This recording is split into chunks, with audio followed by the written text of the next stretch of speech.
I'm hyped. Okay, so let me fill you guys in on my weeks and what I've been going through. Okay, so it's Sunday, right? And I just got finished doing a few interviews, and I'm gonna let you guys get a little sneak peek in of my interview sessions and see how it went. Being that it's a Sunday, I actually set up um, 15 interviews, and 4 people showed up. I was actually surprised to get that 4, but we got them, okay? And they all seem to be pretty nice, but as an entrepreneur, you know, everyone, you never know until you get them out there in the field. You know, everybody has their game face on when they come inside the office, and then the realness, the mask comes off when they get out there in the field. Then they show you who they really are. Okay, so within the last 2 weeks, I actually I lost 2 contracts. Yeah. And what I wanted to talk about today was you're going to have those moments. Like when you're in the flow of things, I think I'm almost numb to the fact of the losing and winning stage. In the beginning, when you lose a contract, you might take it to heart. You know what I mean? But if you know that you have done everything possible to keep that contract, you tried your best, but we're not machines, we're not robots. At the end of the day, everybody's human. And we had a few strikes on us, our company, and the last strike we was out. You know what I mean? So I was like, okay, all right. And with both clients, I've been with them for a while, and we didn't leave on bad terms. It wasn't like, we'll forget you then. It wasn't like that. You always want to keep the line of communication open. You want to leave, shake hands, and you leave on a good note. Okay, that's my tip to you guys. Don't ever get salty with your clients if you lose it. Don't get mad. Don't blast them on Instagram and Facebook. You're a business owner, so you have to remain professional at all times, and humble. And another thing about that is they were nice contracts that we lost, right? When you're in business, you can't control everything. You're going to start hiring people, and the people that you hire, it's hard to get them to care about your business like you care about your business. So I'm out here, I got 38 properties. I can't be hovering over all of them, all the time. And a lot of times, I'll trust that the person is doing exactly what they're supposed to be doing. And things just kind of started to fall through the cracks and crumble down on those 2 accounts, right? We lost the 2 accounts, right? So, after we lost the accounts, the upside of it is I actually won an account that gave us 2 accounts. So it's 1 account that gave us a big bulk of work, 2 buildings. So I was like, wow.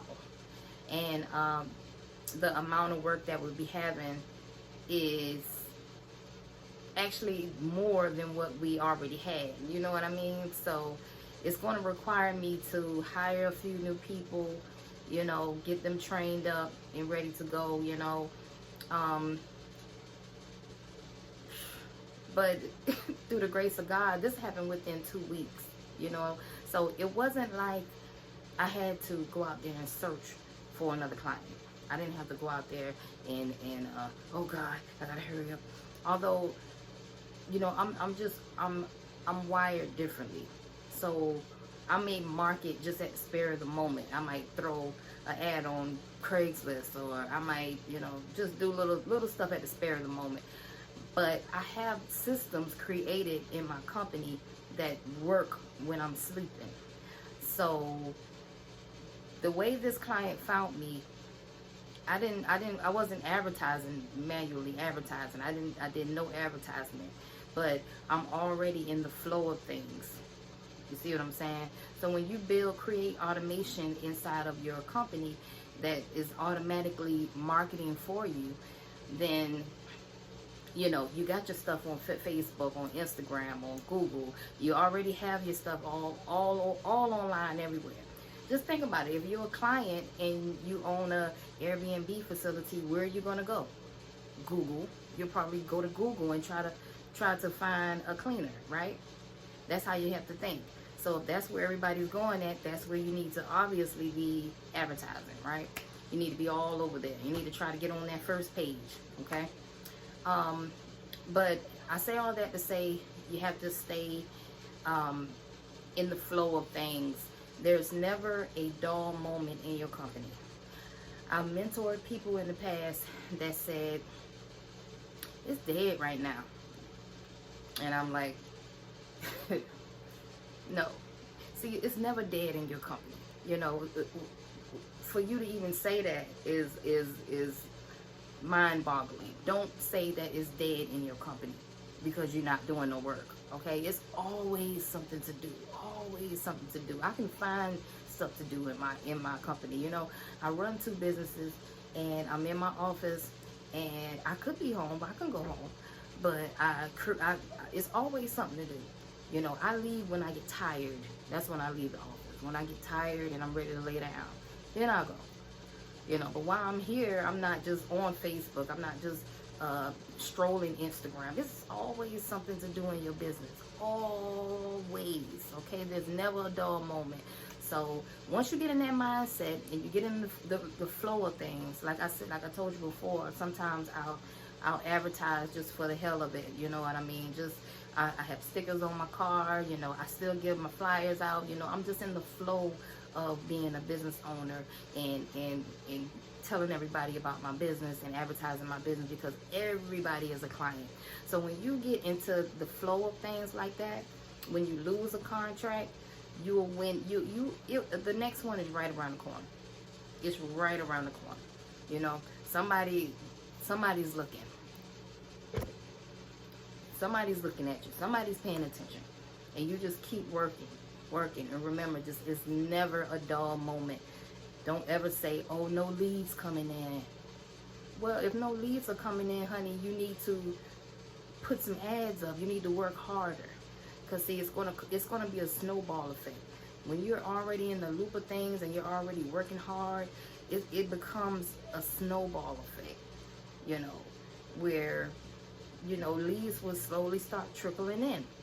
You slowly build these systems that work without you. This automation, you know.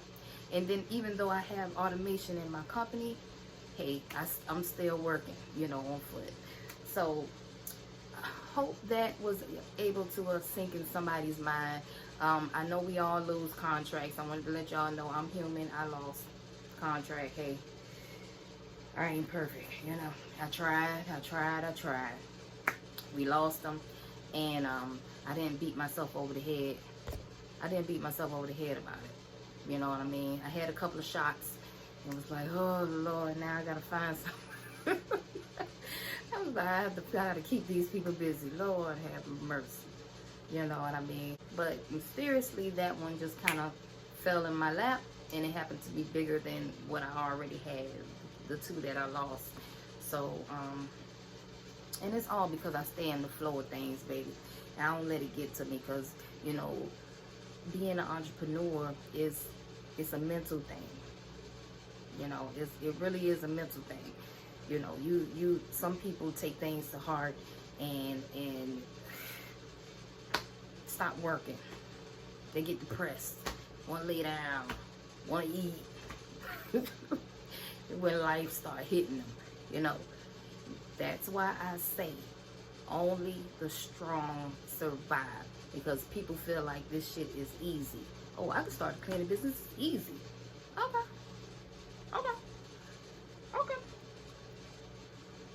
You know, I always often tell people it's not easy.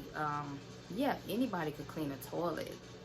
Yeah, but it's more than just cleaning the toilet. Running a successful business is not easy, and only the disciplined people, you know, the people that are willing to get up early, that are willing to study, that are willing to pass out those cards, that are willing to cold call, Yeah, you gotta put in the work.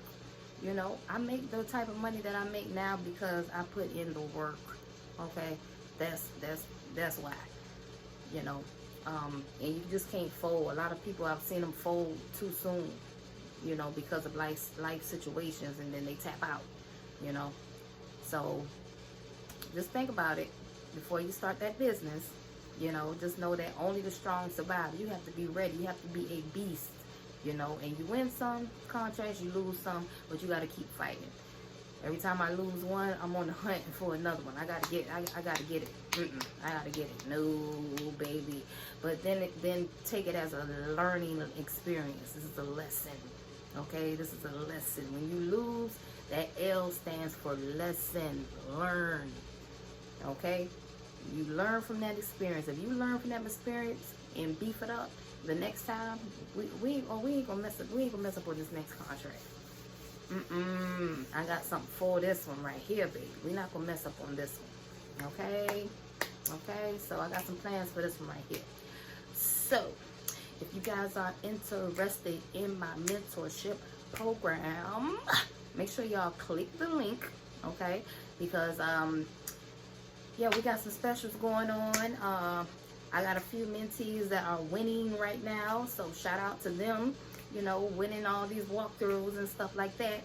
You know, if you're interested, make sure you just hit me up, www.tenacityacademy.com, and let's check, okay? Until then, bye-bye. In the kitchen, I would have to clean the back line also when I close out. Okay. So why you say you ain't got experience? You got all the experience in the world, girl. I mean, we just talking about cleaning, right? Yes, ma'am. But there is levels to cleaning. Because some people, you know, the way we clean is in more detailed cleaning. It's not the same way you would clean your home when it's just like a wham, bam, thank you, ma'am type thing. In the cleaning business, you have to pay attention to detail. So it's more of a detail type cleaning. You know, we clean the areas that you probably don't wash, clean your baseboards every day or whatever, or scrub them or whatever. But when we do move in, move out cleanings, that's what we do. We're going to be inside the stove. We're pulling the stoves out. We're pulling the refrigerators out. We're cleaning the inside of the stove, inside the refrigerator, on top of the refrigerator. You know, it's just deep cleaning.